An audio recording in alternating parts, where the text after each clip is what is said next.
Today we're reading chapters 24 to 26. Chapter 24 is called A Handful of Cigarettes, a Red Tablecloth, and a Hen. Again, reader, we must go backward before we can go forward. With that said, here begins a short history of the life and times of Midgery Sow, a girl born into this world many years before the mouse Despereaux and the rat Chiaroscuro, a girl born far from the castle, a girl named for her father's favorite prize-winning pig. Midgery Sow was 6 years old when her mother, holding on to Midge's hand and staring directly into Midge's eyes, died. "Ma," said Midge, "Ma, couldn't you stay here with me?" "Oh," said her mother, "who is that? Who is that holding my hand?" "It's me, Ma, Midgery Sow." "Aw, child, let me go." "But I want you to stay here," said Midge, wiping first at her runny nose and then her runny eyes. "You want," said her mother. "Yes," said Midge, "I want." "Ah, child, and what does it matter what you are wanting?" said her mother.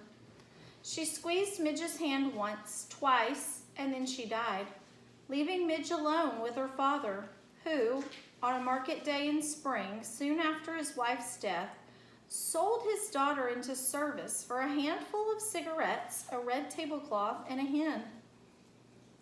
"Papa," said Midge, when her father was walking away from her with the hens in his arms, a cigarette in his mouth, and a red tablecloth draped across his shoulders like a cape. "Go on, Midge," he said. "You belong to that man now." "But I don't want to, Papa," she said. "I want to go with you." She took hold of the red tablecloth and tugged on it. "Lord, child," her father said, "and who is asking you what you want? Go on now." He untangled her fingers from the cloth and turned her in the direction of the man who had bought her. Midge watched her father walk away, the red tablecloth billowing out behind him. He left his daughter, and reader, as you already know, he did not look back, not even once. Can you imagine it? Can you imagine your father selling you for a tablecloth, a hen, and a handful of cigarettes? Close your eyes, please, and consider it for just a moment. Done.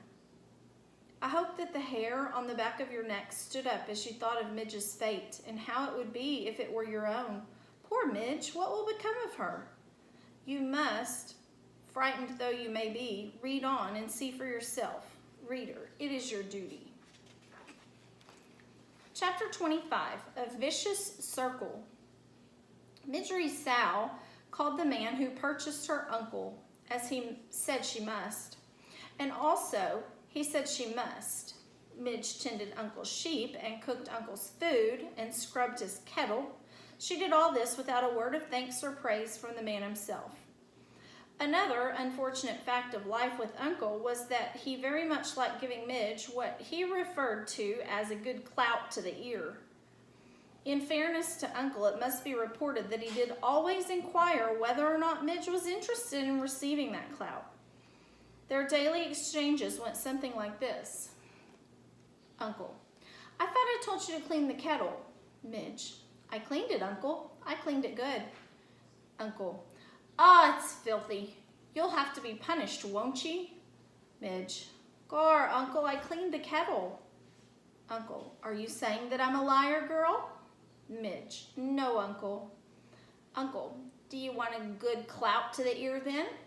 Midge: "No, thank you, Uncle, I don't." Alas, Uncle seemed to be as entirely unconcerned with what Midge wanted as her mother and father had been. The discussed clout to the ear was always delivered, I am afraid, with a great deal of enthusiasm on Uncle's part, and received with absolutely no enthusiasm at all on Midge's part. These clouts were alarmingly frequent, and Uncle was scrupulously fair in paying attention to both the right and left side of Midgery Sow. So it was that after a time, the young Midge's ears came to resemble not so much ears as pieces of cauliflower stuck to either side of her head. and they became about as useful to her as pieces of cauliflower. That is to say that they all but ceased their functioning as ears. Words for Midge lost their sharp edges, and then they lost their edges altogether and became blurry, blankety things that she had a great deal of trouble making any sense out of at all. The less Midge heard, the less she understood. The less she understood, the more she did wrong. And the more things she did wrong, the more clouts to the ears she received, and the less she heard. This is what is known as a vicious cycle, and Midgery Sow was right in the center of it, which is not, reader, where anybody would want to be. But then, as you know, what Midgery Sow wanted had never been much of a concern to anyone. Chapter 26 is called Royalty. When Midge turned 7 years old, there was no cake, no celebration, no singing, no present, no acknowledgement of her birthday at all, other than Midge saying, "Uncle, today I'm 7 years old." And Uncle sang in return, "Did I ask you how old you were today?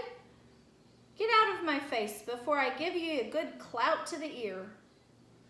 A few hours after receiving her birthday clout to the ear, Midge was out in the field with Uncle's sheep when she saw something glittering and glowing on the horizon. She thought for a moment that it was the sun, but she turned and saw that the sun was in the west, where it should be, sinking to join the earth. This thing that shone so brightly was something else.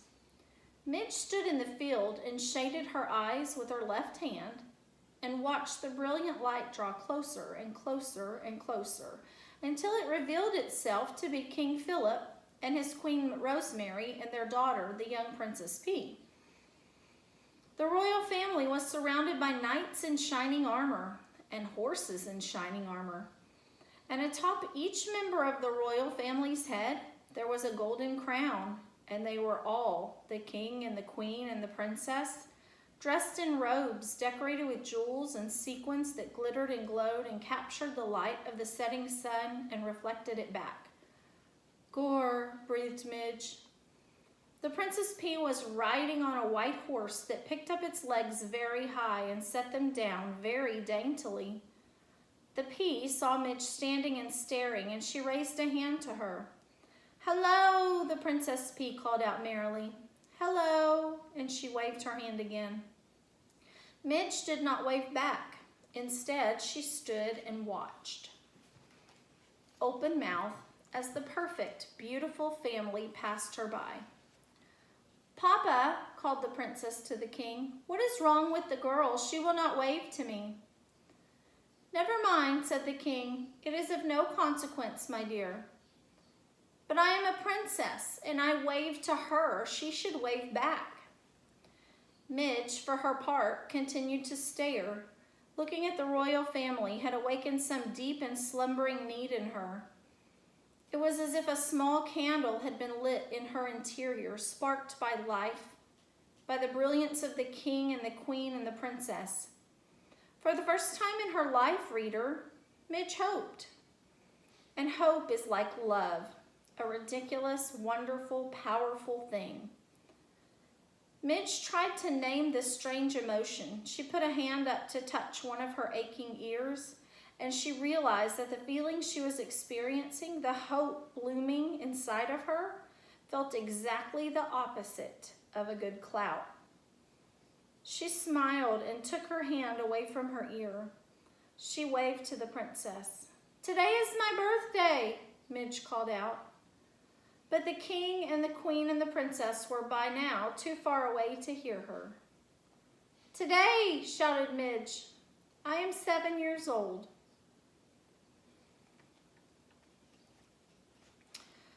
That's the end of our reading for today, and you're going to do comprehension on chapters 24, 25, and 26. And I will see you tomorrow. Bye.